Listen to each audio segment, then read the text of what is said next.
Flashback. What do you plan to do moving forward, Mr. President, now that corruption has become the favorite talking point among your critics and those who are calling for your ouster?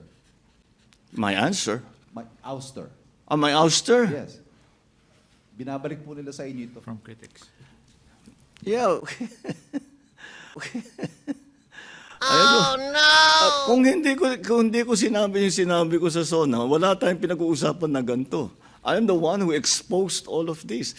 And I'm the one who I'm the only one that has started to do anything about this.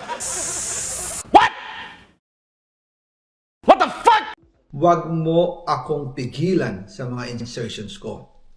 Huwag ka nang makialam sa budget. Na ginagawa ko lang ang mga utos niya tungkol sa mga insertions na sinasabi niyang hindi na raw niya makilala. Nagsabi na pinapa-insert ng mga projects ang Pangulo na worth 50 billion pesos. Naging malinaw sa akin na siya mismo ang nag-utos kila Secretary Mina Pangandaman at Yusek Adrian Bersamin ang gusto niya ng 50 billion pesos na insertion. Ngunit ang sagot ng Pangulo, humingi ka ng bago or dagdag na insertions. Bakit hindi niya agad tinanggal noon pa? Kasi mismo siya ang nagbibigay ng utos. Ako mismo ang nakasaksi at nakausap ng mga taong direktang sangkot. Bakit ang mga nakaraan ba na Pangulo? May nakita ba kayong ginawang ganon? Meron ba silang kinulong? Meron ba silang freeze na account?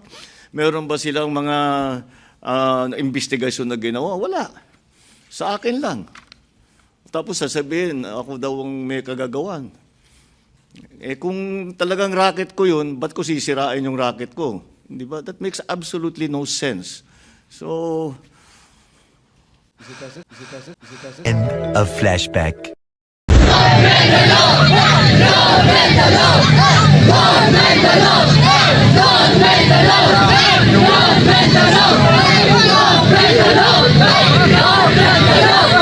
Hirap nang makabawi si Pangulong Ferdinand Marcos Jr. sa mga Pilipino. Sa pinakabagong survey ng Publicus Asia ay sumadsad sa negative 27% ang net approval at trust rating ng Pangulo. Kasi sobra-sobra nang nakakadismaya yung pamahalaan. Galit na po ang taong bayan sa lahat ng korupsyon na nagaganap dito sa ating bayan.